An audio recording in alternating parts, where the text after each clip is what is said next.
여러분 안녕하십니까? 용인시정 뉴스입니다. 11월이 겨울에 가까운 느낌이라면 10월은 아직 따뜻한 기운이 느껴지는, 그래서 마음도 참 포근한 시기라고 할 텐데요. 보내기 아쉬운 가을 정취 만끽하시면서 10월 마지막 주 즐겁게 보내시기 바랍니다. 먼저 주요 뉴스 함께 보시죠. 주민참여예산위원회 총회에서 내년도 우리시 투자 사업의 우선순위에 대해 최종 의견을 냈습니다. 자동차 소유자들의 법적 의무사항과 의무 불이행 시 처벌 내용 등 자동차 관련법에 대한 홍보를 실시합니다.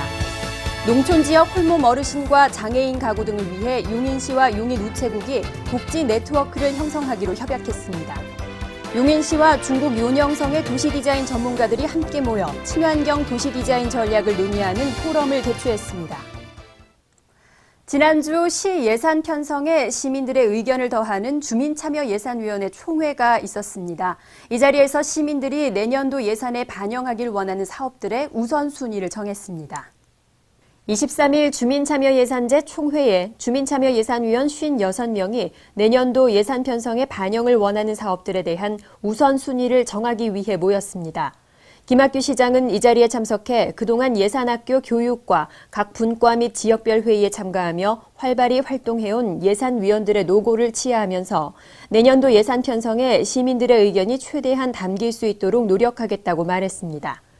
이어진 회의에서 그동안 각 분과 위원회의와 지역별 회의를 통해 시행 여부가 검토된 총 195건의 사업에 대해 시급성과 효과, 수혜 범위 등을 기준으로 우선순위를 정한 결과 주민 의견 사업 중에는 처인구 백안면 장평리와 마평동 등지의 용배수로 정비와 용인 자연휴양림 샤워장 설치 등이 우선순위를 갖게 됐고, 시 자체 사업 중에는 시민체육공원 조성과 방범용 CCTV 설치, 공동주택 보조금 지원 사업 등이 내년도 예산 편성 시 우선 반영돼야 할 사업으로 꼽혔습니다.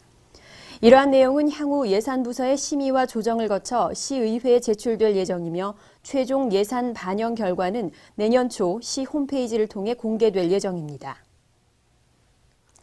자동차 의무보험에 가입하지 않거나 받아야 할 정기검사를 받지 않으면 수십만 원에서 많게는 수백만 원의 과태료가 부과됩니다.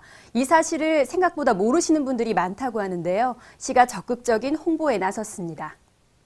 과태료나 범칙금 등 자동차 관련 법령을 제대로 알지 못하는 차량 소유자가 많아 시가 12월까지 대대적인 법령 홍보를 실시합니다. 자동차 관련법에 명시된 법적 의무사항과 처벌 내용 등을 담은 홍보물을 제작해 버스터미널과 전철역 등 통행이 잦은 장소와 차량 왕래가 많은 주유소 200여 곳 등에서 배부합니다. 자동차 관련 소유자가 지켜야 될 사항이 많이 있습니다. 저희 관내에 자동차가 36만 대가 있는데 이 중에 7, 8%가 매년 과태료나 범칙금을 내고 있습니다. 그래서 이런 사례를 방지하기 위해서 저희가 오늘 행사를 주관하게 되었고요. 의무보험 미가입 시 최대 230만 원까지 과태료가 부과되고 자동차 정기검사 명령을 받은 후에도 검사를 받지 않으면 1년 이하의 징역이나 300만 원 이하의 벌금까지 부과될 수 있다는 내용이 홍보물에 상세히 소개되고 있습니다. 관내에 등록된 36만 대의 차량 중 연간 7에서 8%의 차량에 각종 과태료가 부과되고 그중 대부분은 자동차 보험 가입이나 검사를 미루다 일어나는 만큼 시는 관내 전광판과 읍면동 주민센터, 아파트 관리사무소 등을 통해서도 집중적인 홍보를 실시할 방침입니다. 요즘 홀로 사시는 어르신들의 안타까운 고독사 소식이 심심찮게 들려오는데요. 특히 복지 네트워크가 도시보다 부족한 농촌 지역의 홀몸 어르신 등을 위해서 시가 우체국과 함께 손을 잡았습니다. 용인시가 우체국과 함께 농촌 지역 홀몸 어르신 등 취약계층에 대한 맞춤형 민원복지 서비스를 제공하기로 업무 협약을 맺었습니다. 21일 김학규 시장과 안태욱 용인우체국장은 관내 1읍 6면에 거주하는 4천여 독거노인 가구와 1,600여 중증 장애인 가구를 대상으로 행복배달 빨간 오토바이 사업이란 이름의 맞춤형 민원복지 서비스를 공동 실시하기로 했습니다. 이에 따라 우체국 집배원들이 오토바이를 타고 우편물을 배달하는 과정에서 취약계층의 생활 상태나 위험 상황을 파악해 제보하면 시는 적절한 긴급대처나 복지 서비스를 시행하고 거동이 불편한 장애인이 신청한 민원 서류를 집배원들이 직접 배달하기도 하는 등 복지 사각지대에 처하기 쉬운 농촌 지역 주민들을 돕게 됩니다. 용인시와 용인우체국은 향후 이번 사업에 대한 실무 협의체를 구성해 정기 모임을 가지며 지역민들의 삶의 질 향상을 위해 협력하기로 했습니다. 용인시가 중국 요녕성과 함께 친환경 도시 환경을 조성하는 공공 디자인에 대한 포럼을 개최했습니다.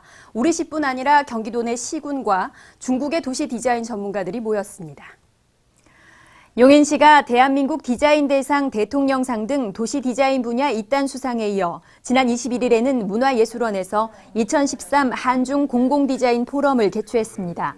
경기도의회와 중국 요녕성 의회의 협력을 바탕으로 마련된 이번 포럼에는 한국과 중국의 디자인 분야 교수와 산업체 디자이너, 도시 디자인 업무 담당 공무원 등이 참석해 미래지향적인 친환경 도시를 조성하기 위한 디자인 전략을 논의했습니다.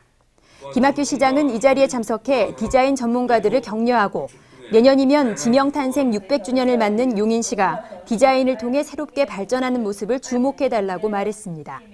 이날 포럼에서는 공공디자인 융합 콘텐츠 개발 사례와 삶의 질을 높이는 친환경 도시 디자인 정책과 방향 등을 담은 6개의 세션 발표가 진행됐으며 이를 통해 양 지역의 디자인 콘텐츠를 융합하고 디자인 문화산업 네트워크를 구축할 수 있는 토대가 마련됐습니다.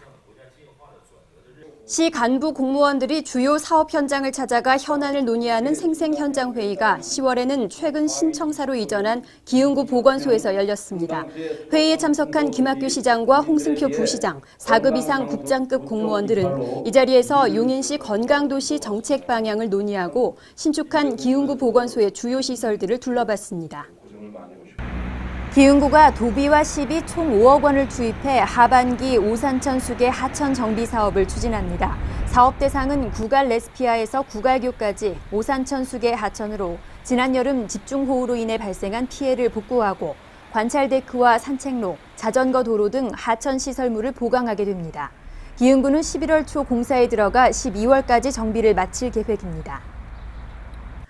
보건소는 가을철 발열성 질환의 본격적인 유행 시기를 맞아 법정 감염병인 쯔쯔가무시, 렙토스피라, 신증후군 출혈열 등에 대한 철저한 주의를 당부하고 있습니다. 최근 캠핑 등 야외 활동이 인기를 끌면서 감염 사례가 늘고 있어 각별한 주의가 필요합니다. 농업 종사자나 공원 관리인 등은 반드시 예방접종을 받고 야외 활동을 할 때에는 피부가 노출되지 않도록 하고 풀밭이나 잔디 위에 눕는 행동을 삼가시기 바랍니다. 용인시가 후원하고 전국 주부교실 용인시 지회가 주관하는 소비자 정보 전시회가 23일부터 25일까지 시청 1층에서 열렸습니다. 23일에는 김학규 시장과 이우현 시의회 의장, 관내 유관기관 단체장 등이 참석한 가운데 개회식이 있었습니다. 전시회에서는 실생활에서 쉽게 경험할 수 있는 소비자 피해 상담 사례 및 구제 방안 등과 함께 국산 농산물과 수입 농산물 구별법 등이 자세히 소개됐습니다. 행복한 용인 탐방입니다. 등산 좋아하십니까? 우리 시는 산으로 둘러싸여 있는 도시인 만큼 시간만 조금 여유 있다면 부담 없이 산에 오를 수 있는데요. 가볍게 걷기 좋은 너울길 코스도 다채롭게 조성돼 있습니다. 오늘은 그 코스들 중에서 광교산 너울길을 따라 윤아름 리포터가 나섰습니다. 용인에는 가을의 정취를 흠뻑 느낄 수 있는 너울길이 곳곳에 조성이 되어 있는데요. 그중에서도 용인 팔경에 포함이 되어 있는 멋스러운 광교산 너울길을 찾았습니다. 용인의 명소죠. 광교산에 정말 아름다운 가을이 찾아왔습니다. 저는요 지금 시작점인 이 신곡서원에 나와 있는데요. 형형색색 아름다운 단풍 구경 떠나보시죠. 오늘의 목표, 신곡서원을 시점으로 종점인 송골성지까지 한 걸음 한 걸음 산을 오르기 시작했는데요. 3, 40분을 부지런히 오르니 드디어 매봉약수터를 만날 수 있었습니다. 푸근한 날씨 때문에 덥기도 하고 갈증도 나놓더라 도착하자마자 시원한 약수물로 목을 숨겼는데요. 오랜만에 산행이 힘들었는지 무척이나 물맛이 달더라고요. 이곳에서 많은 등산객들이 잠시 휴식을 취하거나 맑은 공기를 마시며 운동을 즐기고 있었습니다. 여기 올라오면 흑산이라서 운동하기가 너무 좋고요. 나이 많은 사람들도 무릎에 관절에 무리가 없고 또 약수터가 너무 이 물이 좋아요. 그래서 오면은 물 안 가져와도 물도 먹고 너무 좋아요. 천연 약수터 가면 또 좋은 약수물 또 있고요. 예.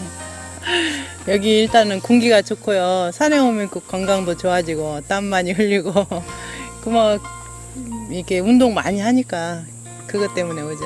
피톤치드도 많고 그래서 건강에 아주 좋은 것 같아요. 일주일에 한 4-5번 와요. 광교산 너울길은 산책로로 조성이 된 만큼 지형도 완만하고 나무 사이로 부는 바람을 느끼며 천천히 걷기에 제격이었는데요. 이런 매력 때문인지 한 번 오면 계속 오게 된다는 분들이 많았습니다. 이어서 서봉사제 도착! 예전의 절도와 서봉사 현호 국사탑비를 둘러보았는데요. 설명대로 굉장히 큰 규모를 자랑하고 있었습니다. 광교산 너울길, 곳곳에서 만나볼 수 있는 유적지와 자연은 등산객 모두에게 좋은 추억과 휴식이 되겠죠. 드디어 손골성지에 도착을 했습니다. 오늘 저와 함께한 이 가을 산행 어떠셨나요? 멀리 나가기 힘드시다면요. 이곳, 이 가까운 광교산으로 오셔서 가을을 마음껏 만끽해 보시기 바랍니다. 똑똑 정보입니다. 함께하는 행복한 용인 3.0 시민 여러분의 아이디어로 만들어갑니다. 용인시는 개방, 공유, 소통, 협력을 바탕으로 하는 지방 3.0 시대를 위한 정책 아이디어를 31일까지 공모합니다. 자세한 내용은 시 홈페이지를 참고하세요. 2013 용인시 여성 채용 박람회가 오는 30일 기흥구청 지하 1층 다목적실에서 열립니다.